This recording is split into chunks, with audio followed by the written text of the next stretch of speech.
Moje ime je Branka Zvarija. Sem samostojna podjetnica in sicer oblikovalka, dizajnerka za interjer.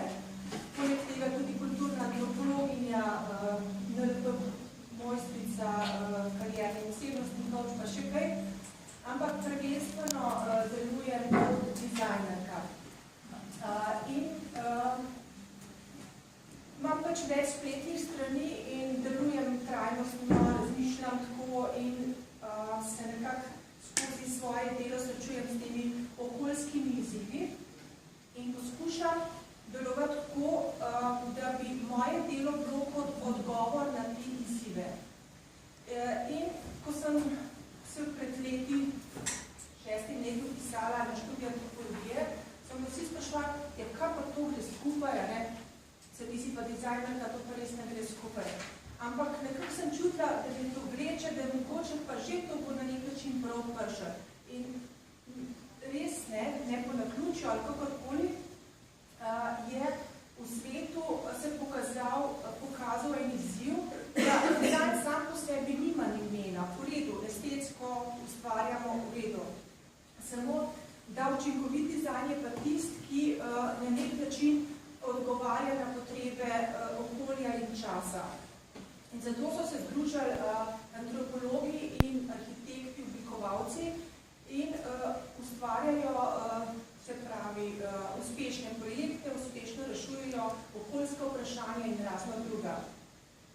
In glede na to, da imam pač v sebi čutim to željo delovati na tak način, sem se odločila, da naredim portal Design Anthropology of Slovenija in še en portal širši evropsko zastavljen Design Anthropology of EU, ker pač smo, naša država je tudi EU. In sem pač registrirala domene in jo pripravi ta portal. Mogoče bom zdaj za začetek bom predstavila nekaj, skratka, pomembno je delovanje. Jaz kot posameznik ali posamezniki, da delujem v okviru krožkov, v okviru lastnih iniciativ, je to že v redu, ampak potrebujemo tudi institucije. In ta medsebojno delovanje in sodelovanje, ta krožni sistem je bistvenega pomena. Iz institucij, kjer dobivamo znanje, podporo, usmeritve, neko strukturirano delovanje, je potem tudi smiselno to delovanje iz baze, se pravi v okviru raznih skupin, lokalnega značaja, kakorkoli. In zakaj sem te vnesla to čustvo? V bistvu, s tem, ko mi vplivamo na okolje, če ga uničujemo tudi našo dušo, ker narava je v bistvu zdravi. Mi smo povezani z naravo in je zelo pomembno, da se mi zavedamo, da z našim delovanjem vplivamo na vse, predvsem tudi na nas same kot duhovna in energijska bitja. Mi ne smemo pozabiti, kaj smo mi ljudje, da smo del narave. Da nismo neki nad naravo, ampak smo pač samo en tem pogotovi. In zdaj bi predstavljala par pozitivnih primerov, pozitivnih praks, nekaj mojih kolegov. Tukaj je recimo primer reciklaže materijala. Povabljala sem bila doprema en salon in sicer pohištveni salon in smo iz njihovega proizvodnega procesa sem vzela materijale odpadne.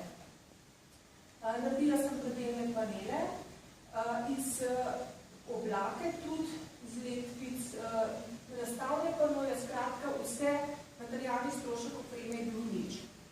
Samo ideja, potem naredili smo pa itak pol spodoma v proizvodnji.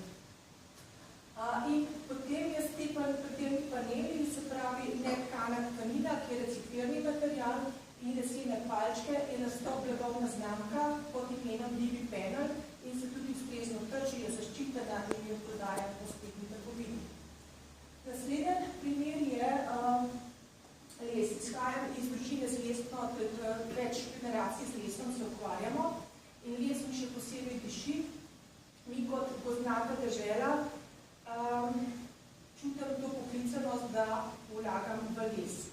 Me boli, ko vidim kamione, ki v bistvu črpajo, Avstrijci nalagajo les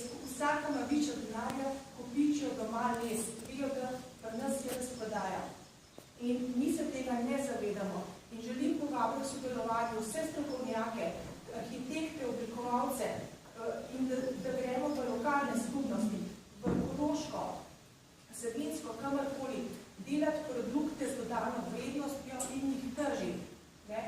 In tukaj je en tak skromen prispevek, miznica, sem mi dala tudi tako arhaično slovensko ime, ki je sodoben dizajn, recimo, ampak pa elemente tradicionalnega. Recimo klop, tam desno spodaj, je narejena točno po vzoru staroslovenske skrinje. Miza ima luknjo v sredi in te luknjo lahko damo orehe, zelišča ali tudi steklenico. Skratka, miza kot stičišče. Vse se dogaja za mizo, kot za neko revitalizacijo družbenih odnosov. Potem so zraven še tudi glice za serviranje, nov za strganje sirov. Vsako leto nastane nov produkt. Desno vidite lučko, solarna lučka, brljivka se mi dala ime in vi ste prvi, ki jo vidite. Jo pa razstavljena na letošnjem mesecu oblikovanja. Design center bo razstavil. Potem večnamenski tekstil, ki istočasno lahko tudi pasnik, potem tudi drugi taki sofisticirano dizajnersko oblikovani proizvodi. Skratka, blagovna znamka, ki ima nekaj več, in če v stičišču, se pravi, viri, ki so okrog nas, jih pravilno ovrednotiti, pravilno pristopiti zraven stroka, ideja, skratka, narediti nekaj več. Dovolj si, da si prodremo ven, da smo vsaj enakovredni ali boljši. Potem mi imamo neizkoriščen potencial na področju duhovnega turizma in energijskega turizma. Ne smemo pozabiti, da Slovenija je na eni zelo pomembni točki in skozi nas gre ta Zmajeva črta, ne vem, če poznate, Geomantijo poznate, Marko Pogačnik. Skratka, to so vpili. Ljudje hodijo na Bukoviško jezero, Kristo, da vemo, kaj o njem, iz celega sveta, mi pa nič ne vemo.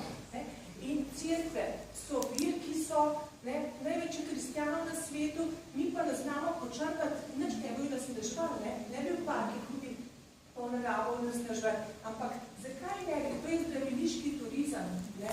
In mi smo dežela crkva, pa se tega kar sramujemo. Tale projekt kuhna pa to so pa tudi otroci kuhajo. In otroci raziskujejo kulturno dediščino sami, prek svojih babic, po knjigah in kuhajo. In ta model so zvedeli v Ameriki za njega in so povabili avtorico, da bi prišla v Ameriko, Anka Pelkonova, ki zdaj sodeluje v tem slovenskem zajtrku, če bi pomagali vzpostaviti v šolah model za to lokalno hrano. Ker se zavedajo tega, kako je to pomembno. Tukaj smo naredili knapovsko malico na predlanskem mesecu oblikovanja. Skratka, mogoče poznate naredico Potrč. Ona je v bistvu resne okoljske izzive rešuje. V revnem delu Karakasa, ki ni vode, so antropologi skupaj stopili, ona kot arhitektka je pol leta so tam raziskovali, kaj narediti. In so naredili suha stranišča. Ampak to je model postal, rešili to sosedsko, ampak to se zdaj pojavlja tudi v drugih sodobnih sosedskah. Potem čistilna naprava na reki Rim. Poleg tega funkcije čiščenja voda še tudi vrtovi. To zdaj sam na kratko. Ena od mojih idej pod ta design antropology od Slovenija ne bi bila pa tudi mestna kmetija. Mogoče se pa malo zavedamo, kako pomemben je stik živali za zdrav razvoj otroka. O tem boste moji nalogi mogoče malo prebrali ali pa če vzamete knjigo od Webera, Čuteča narava. Otroci, če nimajo stika z živali, ne morejo razviti svoje zdrave čustvenosti. Če recimo s temi igricami postanejo samo neki zombi. V bistvu dobijo neko moč, super power, super moč dobijo.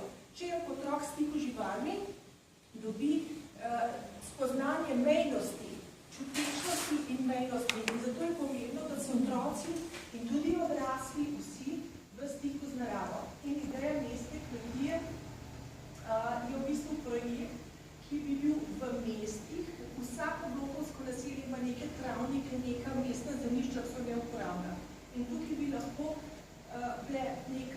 streškica, lesena, samozadostna z kolektorji na strehi, s kapnico in z zeleno čistilno napravo, se pravi čistilno napravo, ki deluje na rastline. In s tem bi ljudje, ko bi to videli, kakšen proces je, da mi vodo pridobimo, da jo ohranimo, očistimo, na nek način začnemo spoštovati vse te vire. Potem, to je pa plemenska skupnost. Skupnost je tista, ki na nek način ljudi vzgaja s pritiski, z nekimi načini, ne? In je samozadostna, je samooskrbna tudi. Tako da tukaj je pač teh več vidikov, projekt je širok, smelo zastavljen, tako da tukaj jaz kot sama, glede na to, da sem preživljala sama in vse, kar vložim v projekte iz svojega žepa, pač z čistega entuzijazma.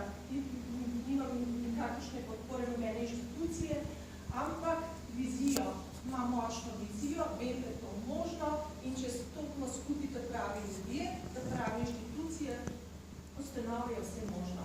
Ovrednoteno je, kaj je to recimo v ekološkem smislu, kaj to pomeni, ne? Samozadostni objekt, rastlinska čistilna naprava, kompostnik, škodljivci se na sonaravni način zatirajo. Obdelovanje zemlje brez teh naprav motornih, ki CO2 izpuste potem tudi regulira.